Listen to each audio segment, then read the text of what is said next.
Welcome to Raising the Flipping Bar, the go-to podcast for aspiring and seasoned real estate investors. I'm your host, Derek Marlin, and I'm the CEO of Elevation. We're a real estate investment company based right here in Denver, Colorado. We'll dive into smart investment strategies, market insights, and essential tips for scaling your real estate ventures. Whether you're making your first investment or your 100th investment, this podcast is your blueprint for success in the ever-evolving world of real estate investing. Get ready to elevate your real estate game and begin your journey with me. I'm so excited to have you back with this episode, and we're going to dive into deal analysis, which, going back to our essentially feedback, we know that that's one of the number one things that people want to learn about is deals and help you with individual strategies to obviously make some money in this real estate investment game. So we're going to talk about either super profitable deals, and to us, that's stuff that's like over $100,000 in net profits. Could be kind of the bread and butter, or I'm a sports guy, as you know. So that's your double if you're thinking about baseball terms, and that's a $50,000 to $60,000 profit. Or also we're talking about some small profits. We're even talking about some losses potentially. So we're going to cover the gamut in deal analysis. The good thing is our batting average is pretty good if we're staying with that sports analogy. So right now we've done about 87 projects total throughout, essentially leading up to and through 2024. We're in the first quarter right now recording this episode, and we've been profitable on 84 of them. It's our deals, it's our partnership flip deals, and then it's our clients' deals too. So we'll consult and we'll teach people how to do that. So again, want to kind of give you the behind the scenes information on how we're quantifying all this stuff. Okay, so let's jump into the story for this specific deal analysis. And what I wanted to share on this one is it is a condo, and it's on 1200 Emerson Street. So for those of you that are not familiar with Metro Denver, that's heart of Metro Denver. That's the Cap Hill neighborhood. And we executed this specific project in the first quarter of 2023. So we're essentially about a year out from when we're recording this episode and when it'll drop here very shortly. And from a sourcing perspective, we always like to tell people, okay, where did you find this freaking property? We found it. We do a lot of marketing in what used to be called actually the senior citizen space. And it's kind of changed terminologies to the older adult space. So we do a lot of marketing, a lot of networking. And one of my sales executives at that time had met somebody at a senior marketing event, and they had a friend who was living in a community and definitely needed to sell their property. It was one where the seller, I'm not going to say it was a hoarder type of property, but it definitely had a lot of stuff. They had lived there for probably over 30 years. So just kind of accumulating a lot of different stuff. And so what we did is we really wanted to benefit the person who needed to feel comfortable referring us. And then specifically to the seller, we needed to benefit them as well. And so something that we ended up doing is making sure that we listened to our clients and we figured out what were their needs. And she needed to actually sell the property and have it close in the next tax year. So we started negotiating this deal towards the very end of 2022. And then we actually set the closing for, I want to say it was January 4th, whatever that first day post-holiday was. We had the closing happen for that because there were some tax implications for her. So for me, I don't care whether I buy the house the last week of December, the first week of January. We're going to be rehabbing that property during that time anyways, and then putting it on the market in this example sometime during the first quarter. So listen to your sellers, be creative problem solvers. And as long as it's within reason and you're not crushing your business model, it's a great way to go. For this one, again, we were under contract for about 60 days. We just wanted to work with them. They needed to move the closing back, I believe, at least once. From a rehab perspective, let's talk about what we did to fix up the property. So for this one, we're going to quantify it, and we'll try to get you guys some standards with these deal analysis episodes. And so the general contractor level of expertise, the cool thing about this is with condos, you need to have people that do good quality work, but you don't have to have that general contractor who's used to doing multi-million-dollar projects. With this one, this specific contractor, it was somebody that we actually had them do this condo first. It was a quicker project. It was a little bit smaller scope of work before they got into doing a significantly larger one. So it's a great way for you to actually vet your contractors before you just jump in and say, great, let's flip some amazing $1.5 million property in the Highlands. Ideally, get them to do something smaller first. Get them to do something more cosmetic first. So this was a little lower level, a little bit of an introductory period with this contractor. From a permit perspective, we did not need to pull permits. And the good news is in condos, 9 times out of 10, you are not needing to pull permits. And the reason for that is it's what's called like for like remodel. meaning you're taking old crappy kitchen out and you're putting in new beautiful kitchen. You're not reconfiguring the layout. You're not moving it from one side of the condo to the other because all the plumbing is in the same spot. You're not changing your condo's layout for what's going on in the rest of the property. So it's taking old stuff out, it's putting new stuff in, and typically you don't need to pull a permit for that. So that's huge in our world. Not really from a cost perspective. You're only, paying a couple $100 for permits these days. It's a time perspective that takes forever. The other good thing on this one is we were able to overcome some hurdles and some challenges, but working in condos, you've got two different things to factor. You've got neighbors and you've got the HOA.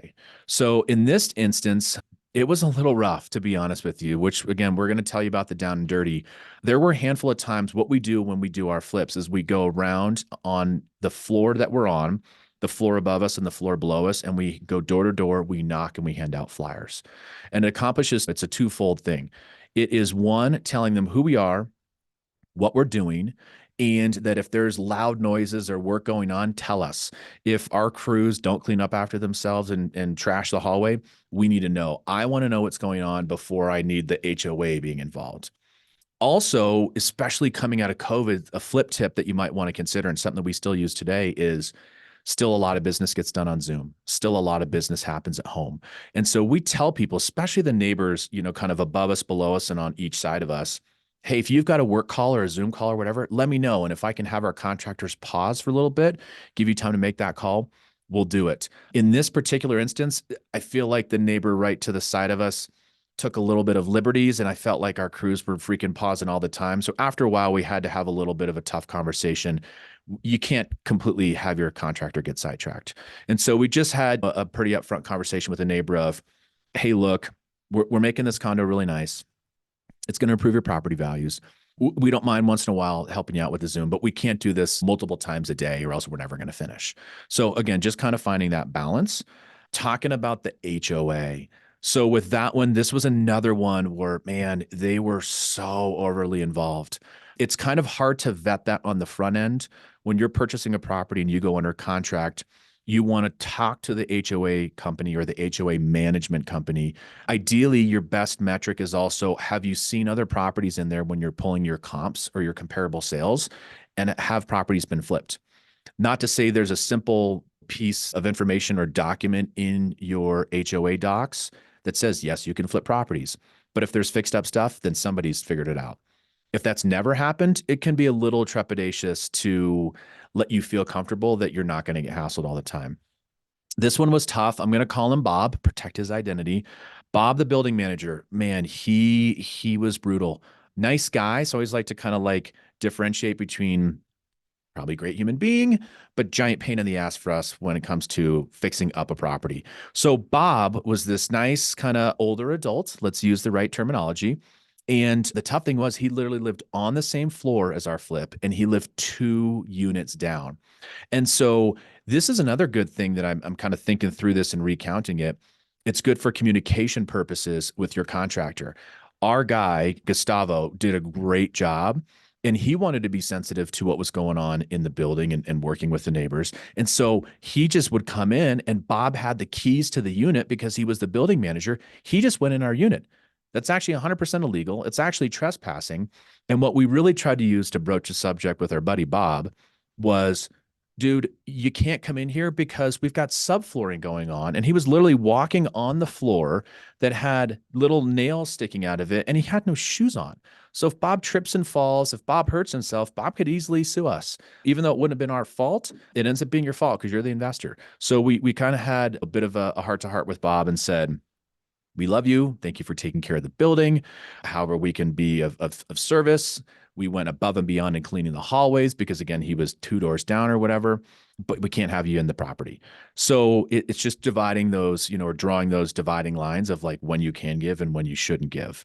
The other thing, again, from an insurance perspective, don't do that. That's a train wreck waiting to happen. So that was a bit of a challenge. We did also talk to so again, he was more of the maintenance guy on behalf of the HOA. Then there was the HOA themselves.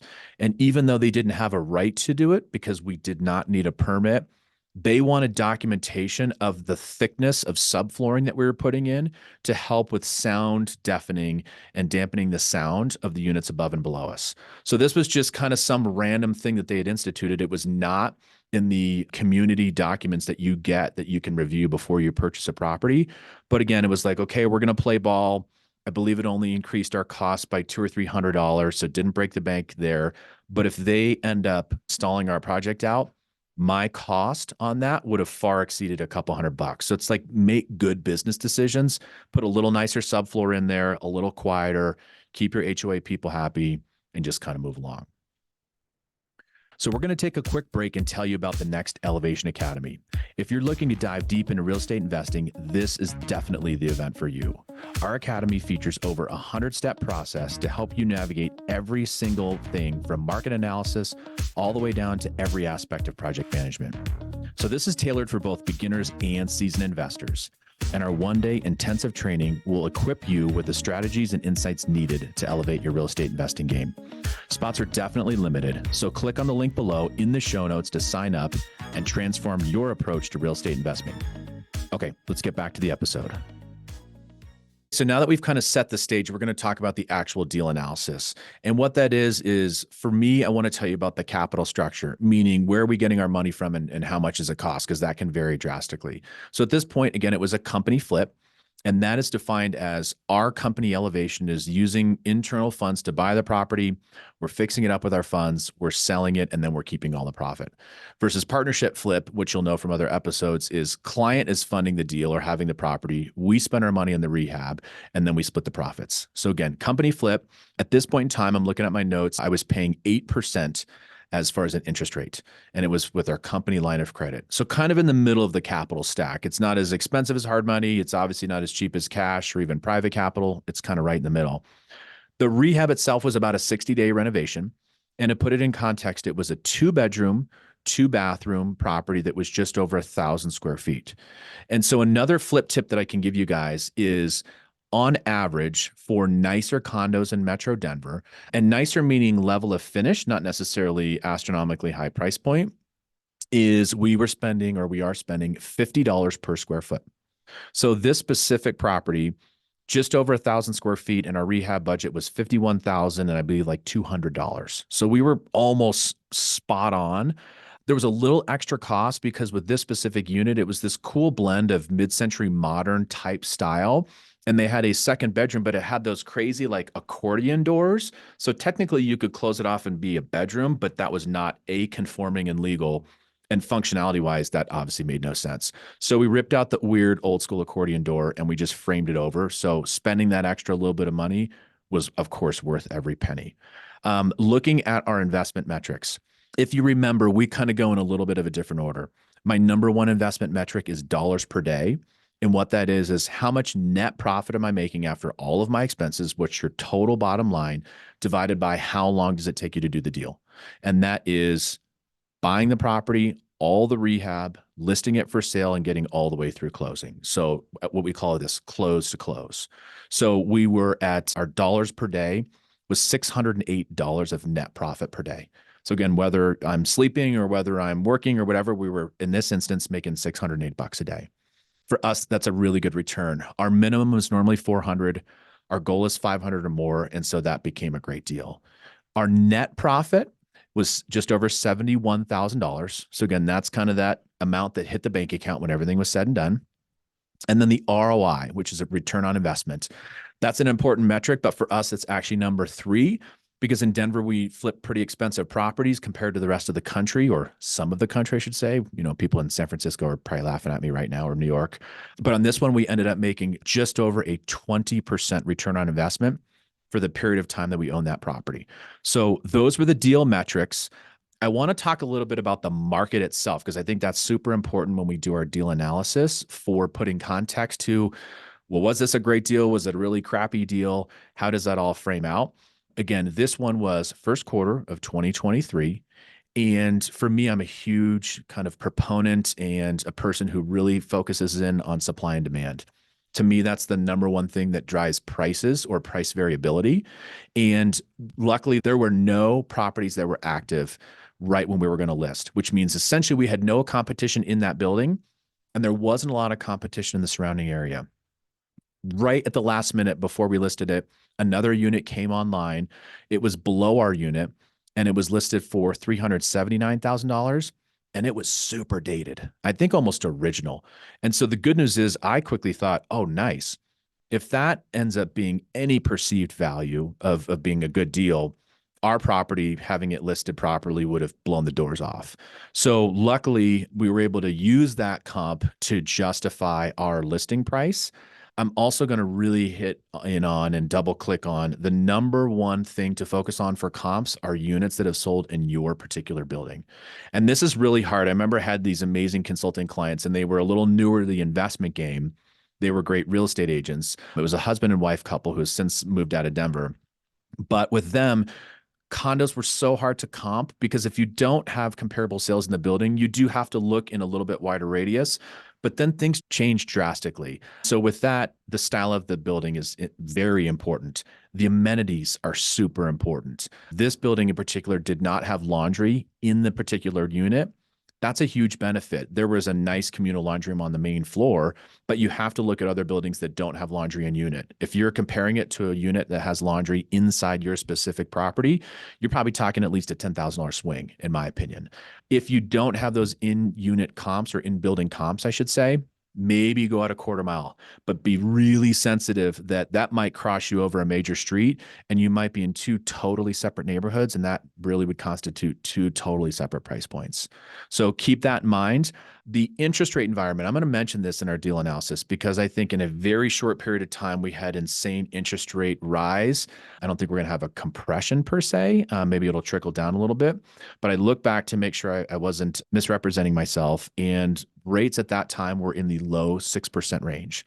So if you think about it, from early 2023, rates got as high as the low eights. That affected what you could sell your properties for as far as back end price. And then it's now drifted back down in mid first quarter to 6.6%. So we're pretty close to where we started last year and where we're starting this year. So it'll be interesting to see that as an apples to apples comparison on how much can I sell my properties for. Again, we look at this as we go into every deal very realistic. It was a double in our books. So we had a $55,000 projected net profit had we just sold it at the listing price, but we were able to list it for $20,000 higher because when we went under contract in late October, we just didn't know exactly where the market was going to be.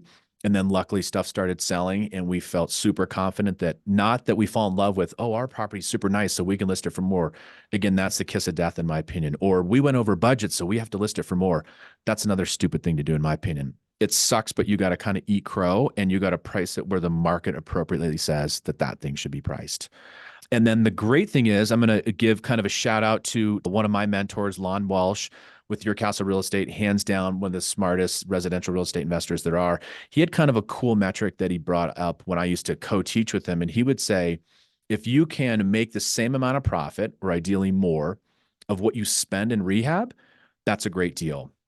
I had a really hard time making those numbers work over the last 2 or 3 years. And so in that example, Lon saying, hey, if you're spending $50,000 in rehab, you should make 50 grand or more in profit.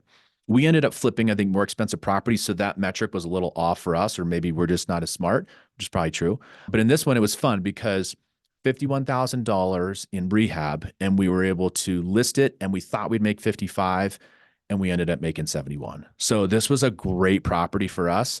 We'll kind of dip back into managing some of the risks. And so again, big risks, neighbors, kind of mild pain in the ass. HOA, giant pain in the ass. Bob, go back to Bob. And then the risk of what level of rehab you want to do. So no crazy risks, nothing, no big hurdles to overcome. I'll give you another flip tip. And I'm thinking, okay, one of the things that our contractor suggested, and we actually do this now in every condo moving forward, is when you're doing these types of projects and you're doing plumbing work, you have to get in touch with the HOA. They have to give notice to the building that the water is going to be shut off for hopefully a short period of time for you to fix, put in a new bathroom, redo the plumbing, change out your shower, faucets and valves and things like that. I know other neighbors are not super pumped, but if it broke and there was a leak, that's normal. It happens. But what he did is we incurred a little bit of extra cost, but we actually cut in a specific access panel. And so what that is, we actually put in shutoffs for the water just to our specific unit. In a lot of these old units, you're either shutting the water off to the whole building, or in this instance, we put in these extra 2 independent shutoffs. And I think that was actually a huge selling point. And from a risk management standpoint, when you're doing a flip, if you've got a leak in your unit, you can just shut off your unit. And so the HOA actually liked it so much, they were going to institute that for all their other residents when they were doing updates for their property. So again, learn on every single deal. So we just did all the risk mitigation. Again, not a bunch of stuff going on there. Let's really kind of wrap this thing up with a nice tidy bow and give you some key takeaways for deal analysis. Again, make friends with your neighbors, make friends with HOAs, make friends with Bob. It's just going to make your life so much easier. It seems simplistic, but really our company mission statement is to provide full circle value. And so just be valuable to all these other people and they'll make your life a lot easier. The second thing is actually parking. I should have probably brought it up a little more in deal analysis, but parking is really important to make sure that you have kind of those apples to apples comparisons. So in this specific instance, we had one dedicated parking space for this unit, and it happened to be under an overhang. So it was kind of a nice amenity. When we're looking at comps, we want to make sure that that's what we're looking at. It is definitely a lower price point you're going to be selling your properties at typically. If you think that, let's say, a comp sells for $450 and you've got a unit that does not have dedicated parking space, you should not use $450. You definitely have to bring your price range down a little bit. So think like for like when it comes to parking. And really, again, our mission and our goal this year is to actually hit a lot more doubles and hit them more frequently than trying to do some of these big, long 6 to 9 month drawn out flips where you're pulling permits. Hopefully it's either a triple or home run, but if you're hitting lots of doubles, you're going to make more money in the end. And this condo totally reminded me when I went back to say, okay, which one do I want to do a deal analysis for? These are the ones that were a solid double. It turned into a triple, which is great. Even if it stayed a double, it's like if I could do these far more often, whether it's a condo, a townhome, or maybe even just a cosmetic flip, in my opinion, and it's something we're going to lean into in 2024, you should 100% do it. So I hope you learned a ton. Hope you love this deal analysis, and we will catch you guys on the flip side. Thanks for tuning in to this week's episode of Raising the Flipping Bar. If you found value in our insights and stories, let's keep the conversation going. Connect with me on social media and be sure to share this episode with friends or colleagues who might benefit. Your feedback and reviews help us grow and reach more listeners like you. So please, if you enjoyed this episode, leave us a review. Thanks again to the Elevation Academy for sponsoring today's show. If you're interested in learning more, click the link in the show notes below. And remember, every property tells a story, every deal brings a lesson. Keep reaching for those goals, and we'll catch you on the flip side.